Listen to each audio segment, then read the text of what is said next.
On the latest new Q post, we have Biden in China, what's the connection, and Trump administration version 2.0. Thanks for joining me. I'm Craig. This is Just Informed Talk. I want to start this episode like I do every episode by thanking each and every one of my subscribers. You guys are really the best guys out there. You're what make this channel possible. All of you, thank you. Thank you. If you haven't yet, come here to the landing page. Click the big red subscribe button. Make sure you hit the bell for notifications. That way, as soon as this info gets posted, you will be notified. As I say, as soon as info becomes available to me, I make it available to you. So let's jump right into Q. We only have one post, but it's a doozy. Now, there's a lot here. We're going to go through it. Okay, so here we go. How bad is the corruption? FBI, past, present. Number one, number two. Well, I think what he's referring to is the number one, Robert Mueller, the number one, James Comey, and the number two, Andrew McCabe. Okay, now Comey and McCabe were already fired, and Mueller is actually running this whole Russia hoax investigation. So obviously they're pointing to the fact that Q is very aware of where the corruption is, right? Now, plus 29 and 16. What I was able to put with that is that there's 29 other people in the FBI. They've actually been following them, monitoring them. They have all their information. People like Stroke and others, the woman he was texting, Lisa Page, and there's 29 more. And I think either of those 29 or outside of those 29, 16 have already stepped down and resigned, as we've seen a lot of FBI agents resign. Like I'll show you right now, one that happened recently. So right here you have just one example, I think, of what Q is referring to as the 29 or the 16 that have left the FBI voluntarily. Now Comey actually writes to him here, and he says, Special Agent Josh Campbell will be missed, the FBI, but his voice was an important one. Then it goes into a story about why he left. Talking about partisan attacks and how the Bureau has been split. But it's all just fake, phony, and false, if you ask me. And that's my opinion, but you guys let me know what you think. It's interesting to look at what James Comey's latest tweet has been, which was directed at the president. It says, Mr. President, the American people will hear my story very soon, and they can judge for themselves who is honorable and who is not. Well, from what I can put together, I don't think Mr. Comey is an honorable man, and I don't think that he was doing anything besides committing basically crimes against our country, of which he was basically pardoned or let off for with basically a slap on the wrist at this point. And we're going to get into that with Q, but very interesting. Now he's pointing at the president with his tweets. So that's certainly something to be looked at. Now the Department of Justice, again, I think it's the number one, the number two, the number two, as in referring to who were the number ones. Well, the last two number ones were Eric Holder and Loretta Lynch. Obviously, we know they were bad actors, not doing well. And the two people acting before Sessions, Sally Yates, who stepped in when Trump took over and at the end of the Obama administration, and Dana Boente, who also was replaced by Jeff Sessions. And you can see exactly what that whole process looked like. But I think he's more referring to these two plus Sally Yates. That would be my guess. I'm not sure Dana Boente is the same level because he was intermittent. He was acting, but he's like the third. He stepped in after Sally Yates stepped down, and then Jeff Sessions took up. So I think he's referring to Eric Holder, Loretta Lynch, and Sally Yates. Okay? And there's 18 more in the Department of Justice that are working against this country, against the Trump administration, against you and I, the American people, and it's unacceptable. Call your congressman, write a letter, blast them with emails and memes, and tweet them, whatever you have to do. We need to get these other 18 out. We need to get all these other people out. Now, the Department of State, same exact thing. Okay, who were the last? Well, here you have Andrew McCabe, who was... I'm sorry, this is still the FBI. Well, let me pull that up. Okay, so I pulled it up, and obviously, just want to give you a graphic to look at. We have Hillary Clinton, John Kerry, and Tom Shannon, and then Rex Tillerson. So in Q's post here, 1-1, just these last two. Okay, so he would be referring to obviously Clinton and Kerry. Now, I'm going to get into something a little bit later in the episode, talking about John Kerry and his son and what they're involved in with Biden's kids. It's actually John Kerry's stepson, Christopher Hines, and Hunter Biden, who is Joe Biden's son, and how they're all connected to a man named Devin Archer and Seneca Rosemont Law Firm, or I think that's the name. But we'll get into that later, and how that's all connected to China. But now there's 41 more in the State Department who are working against us, the American people. So please, guys, just take this and definitely understand that I feel like I'm doing my civic duty just reporting this to you, and that we should all have a civic duty to report this to our congressmen and to each other and share this video. Get this information out there. It's super important. Now, goes on to say, removal is the least of their problems. Projection, Russia, Democrat. So Russia was made by the Democrats and Clinton, right? And then it says Twitter bots, Google operated, not Russia, / narrative and political. I mean, there you go. So all this Russia bot garbage that's going on, it looks like he was pointing to the fact that they were Google operated in an attempt to smear Trump and to derail his campaign. And it completely backfired because bots are not humans. And we had a lot going for us going into the election, including memeing and all that other stuff, because we were very passionate and we got a message out. Now, moving forward, and it says slant, Biden / China. So what's this referring to? It's referring to what we're going to talk about right here. Hold on one second. So Hunter Biden, it's come out lately. This is a new article that just dropped in the on Breitbart. It's actually on the New York Post, New York Times. It's all across the board. But it's secret empires. Joe Biden's son's firm struck billion-dollar deal with the Chinese government 10 days after Biden trip to China. Now it goes on to say the private equity firm of former Vice President Joe Biden's son, Hunter Biden, inked a billion-dollar deal with the subsidiary of the Chinese government's Bank of China just 10 days after the father and son flew to China in 2013. The Biden bombshell is one of many revealed in the new investigative book, Secret Empires, How the American Political Class Hides Corruption and Enriches Family and Friends, by Government Accountability Institute President and Breitbart News Senior Editor-at-Large, Peter Schweitzer. Schweitzer's last book, Clinton Cash, sparked an FBI investigation into the Clinton Foundation. According to an exclusive New York Post excerpt from the book, the Biden billion-dollar China deal occurred as follows. Hunter Biden was the principal of Rosemont Seneca Bohai. And I know all about this, guys. There's so much here. I actually have done videos about this in the past.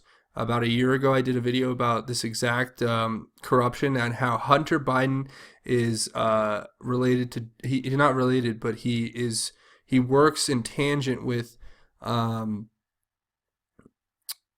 John Kerry's stepson, Christopher Hines, of the Hines ketchup, the billion-dollar family that Kerry married into. And then all with this other guy named Devin Archer. And the nexus between these three guys is crazy. Devin Archer was indicted about a year ago for his connection to or he was indicted about 2 years ago for his connection to a fraudulent bond scheme, kind of where there was a tribe they were representing, and they were basically fleecing them on bond acquisition. I think it was they were just fluffing the numbers and misreporting profits and then taking off the top, or something to that effect. Don't quote me on that. But because I'm going off a memory here because of the video I made a year ago, and So you have Christopher Hines, Hunter Biden, and Devin Archer all have a connection to this Rosemont Seneca Bohai. And Rosemont and Seneca, there's a Seneca company and then there's a Rosemont company, and they're two different that kind of come together. I haven't done much research on it since, but this is a book talking about stuff I was trying to cover back a year ago about stuff that was happening in 2013. So let's keep reading. Now it says, in December of 2013, Vice President Biden and his son Hunter flew aboard Air Force Two to China. 10 days after the trip, a subsidiary of the Bank of China named Bohai Capital signed an exclusive deal with Hunter Biden's firm to form a billion-dollar joint investment called Bohai Harvest RST. The deal was later increased to $1.5 billion.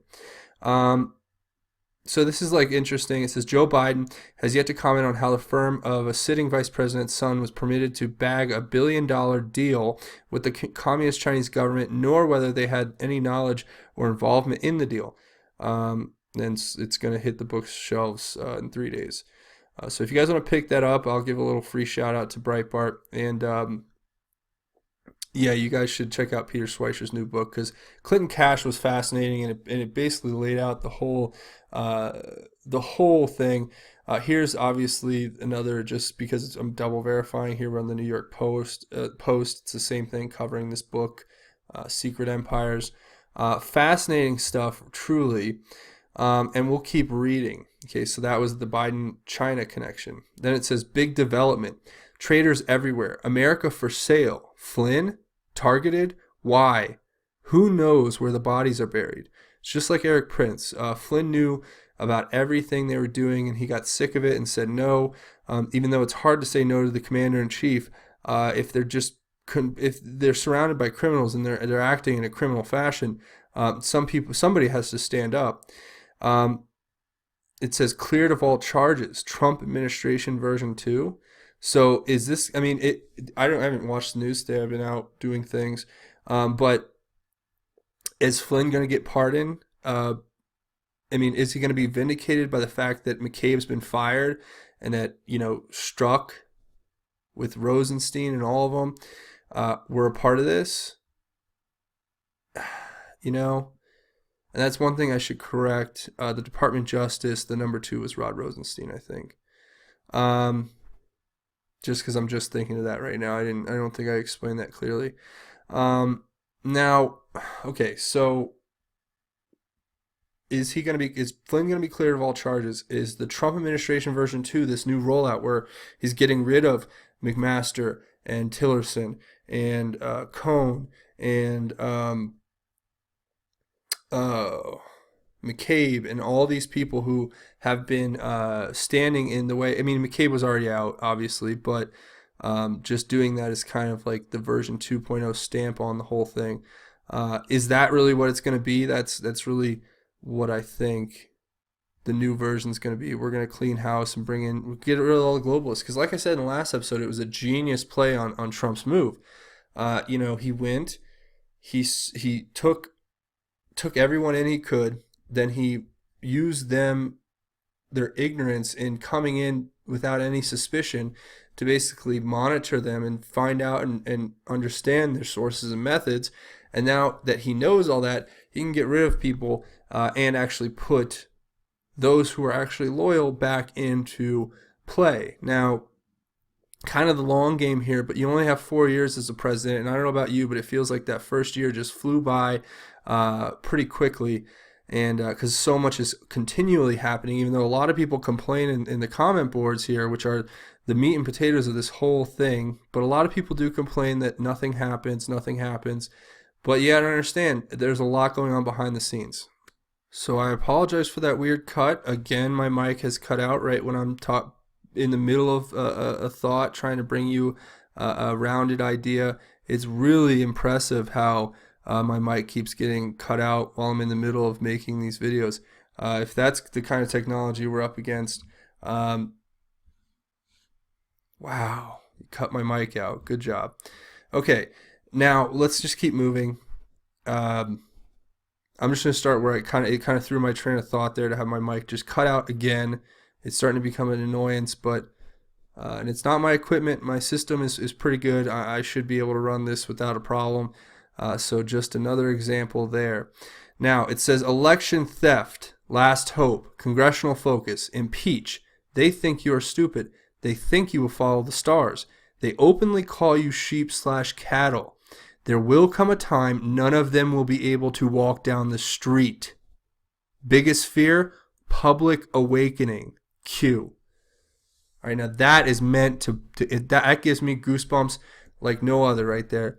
Because there will be a time when these criminals are exposed and they will not be able to walk down the street without being looked down upon in shame. And maybe even in jail for the crimes they committed against this country. They stole from you, they stole from me, they stole from all of us. And they put us in a worse position than we started, and they sent us into a quagmire of a situation now, okay? We can regain what we lost, but these people just really make me sick. And I don't usually get this way, but to know that it's in the FBI, it's in the Department of Justice, it's in the Department of State, there are traitors everywhere. They put America up for sale. They think we're stupid. They think that we'll follow Meryl Streep, and they think we'll follow Matt Damon moving to Australia, and we'll follow these people who get up and they virtue signal, and they don't practice what they preach, and they cast wide and deep dispersion in our country. They openly talk about things that are just insane. I mean, literally talking like, what did Madonna say about the White House?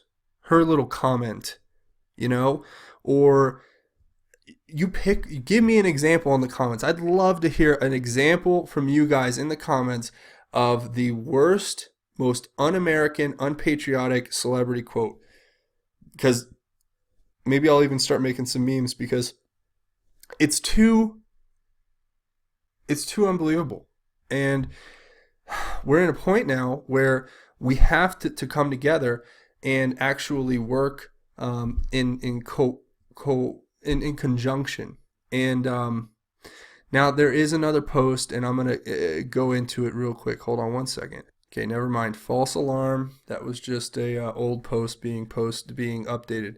Now, ultimately, we have so much here. Okay, we're being spoon-fed these little riddles, and people get frustrated, but you can't get frustrated. You have to keep your hope alive. You have to keep checking it, watching it, spreading the information. You guys, this is our chance here to really make a difference, and all of you need to go down to the comment boards and let me know your thoughts, your theories, your takes. I spend hours reading through all the comments. It's really incredible. There's people here and there who want to troll and want to, really not offer any constructive criticism other than, profanities or racial slurs. But, that's to be expected. The bigger we get, the more we're going to have to deal with stuff like that collectively. So I want to say thank you to all the good contributors, everybody who's down there, who's making a difference, who's letting their opinion be heard, sharing Bible verses, sharing words of encouragement, even with each other, sharing your thoughts and theories about what QAnon means in each of these posts through each of these videos, because we have our own QAnon research boards at the bottom of these videos. We have thousands and thousands and thousands of comments in aggregate that we look at, and it's crazy. I mean, but it's awesome, and I love it. So you guys keep up the good work. You guys are really what make this channel possible. So again, I want to say thank you to all my subscribers. And if you haven't yet, make sure you come here. The easiest way you can contribute to the channel, if you're looking for a way, is to come here to this main landing page, click the red subscribe button, make sure you hit the bell for notifications so that as soon as this information gets posted, you will get notified. Now, another great way to contribute, as I just went through, is to comment. Go down to the comment board. Let me know what you think. Give me your thoughts, your theories, everything, and Bible verses, whatever it is. words of encouragement. It's all read and appreciated. I absolutely love it, and I'm thankful to God that we have such a great channel here, and such a great community of people that are tuned in, and hopefully spreading this word far and wide, because that's going to be a big part of it all. Another thing, if you're looking to contribute in another way, come over here to patreon.com, patreon.com. You can become a patron. All you have to do is you can come to patreon.com/justinformedtalk, or you can come to patreon.com and search justinformedtalk. Either way, you'll come to this landing page. I'll leave a link in the description. You can come check out my rewards and goal. We're almost at my goal. We're less than 25 patrons away from getting 100, where I'll make a video where I thank each and every one of you for your donations, and I really look forward to doing that video. Also, you can earn a chance to have an email correspondence with me, Craig, and also you can earn a chance to become a featured Patreon patron, and all the details will be given to you when you sign up here and you make a donation. Then I will contact you, and we will work on getting all of the details straightened out. Also, come over and check out my Twitter page. I need to start promoting this more. I'm enjoying getting on here. It's hard. I got a lot of other research I'm doing, and I'm running this YouTube channel and trying to keep the videos coming, but I've never been big with the Facebook or the Twitter, just because it's been kind of ancillary to what I'm doing on YouTube, which seems more important. But doesn't mean that you guys can't come support me here. I'm kind of a fledgling here with only 462 followers, but that's fine. I'm trying to tweet more and give more content for you guys to look at, so definitely come check it out. And if you want to know, another great thing about getting in the Twitter here is that all my videos automatically become posted. As soon as they are posted to YouTube, they are posted to Twitter, and you can share them with your friends and family very easily, so that's definitely a benefit to using Twitter. Now, last thing we're going to talk about is the most important thing of all. It is, how does God work his way into this conversation? How do we recognize him when we're going through these kind of troubling times? Well, we recognize the Lord, quite simply put, by expressing our devout love for him, and by spreading the truth, and by spreading kindness. Because it's easy to get mad, and like I did a little earlier in the episode, and it's easy to cast the dispersion back at the people who are laying it on you. But the ultimate job for us is to shine a light where there was once darkness, because that is truly what God wants us to do. He wants us to do this. If you haven't yet, open your heart up to God, say a prayer, let him in. When God comes in, you become a light, and then you can spread that light to the rest of the world. And that's the beauty of God. It's so simple. It's so simple. So I encourage you all to take a second, say a prayer, support charities, and do your work. Go to work and bring your light with you. Go to your family events and bring your light with you. Go out to eat or to dinner or to a movie, I should say, and bring that light with you and try to spread it and make it known that God is here for everyone, that we are his ambassadors, his ambassadors on earth to spread his good word. So if you don't take anything away from this episode, please just walk away with that. And I want to say thank you all for joining me here today. That's going to be it for this episode. Again, if you want to come here, click the red subscribe button. Make sure you hit the bell for notifications. Then you can become a part of the Just Informed Talk channel. That's going to be it for me. I want to say thanks for watching. I'm Craig. This is Just Informed Talk. Godspeed and God bless, Patriots.